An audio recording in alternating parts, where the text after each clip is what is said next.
meza volim sareko fô tantarako le histoire marigny nandalo tamin'ny fiainako izy ty natà zay tantara azy mety tognagna aza le vraiment tsy voakatreko man immobile kia rompira ikeko fô zagnahary no mandatsy araha jiaby zegny andegnano voadiagna mahary tsy anao tsy mavita zambo malegny efa hitako fiaragnantsika tsanjary fa zafanagnaamboatra saigny na fihetsika anao andavanandra ezako anao io raha tsy antegnegny natrondroko za tsy naresaka fa zahone garde rythme fagnatsy manjary tsy mipetraka mba tsy fa hitako anao io amitaka raha eko aloha misintaka fa tsika tsy mitovy vintagna tsao ndraiky mamana todomboe ake za tsara ologno kitagna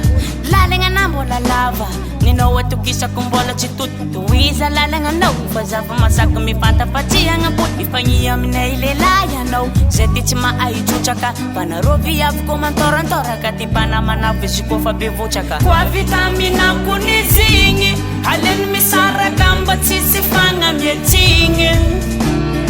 aza tao atao ty lagigny agnanika zahanao anefa magnery mariny misara belogno tsara misara belogno tsara misara belogno tsara tapekeo le tantara misara belogno tsara misara belogno tsara misara belogno tsara c'est fini la histoire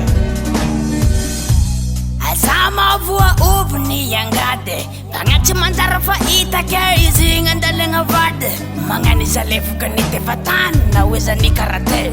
vongosa entagnanao aza atao misy tavelana sotie zandry malaza laza jiaby atanagna tsy maintsy vadinao navatany fotsy navampanifegna talà tsy maintsy mitenginanao mamany cocktail miexiste papany cocktail zegny tsisy raha eko alohanao mibogno miala plasa fa feno za efa zisy tsy oeza mandoto ranony saigna fô anao fa tsy tana mititsy taloha zakatrakanao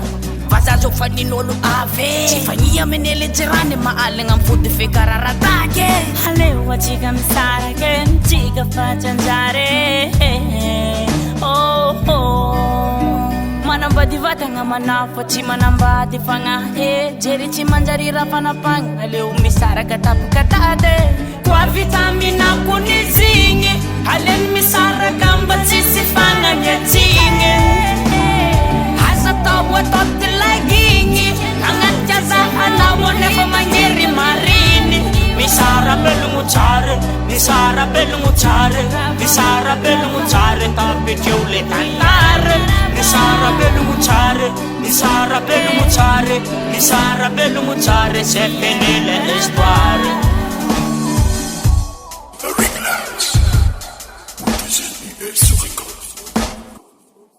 Rasitana kayo verve yo chitiava lauza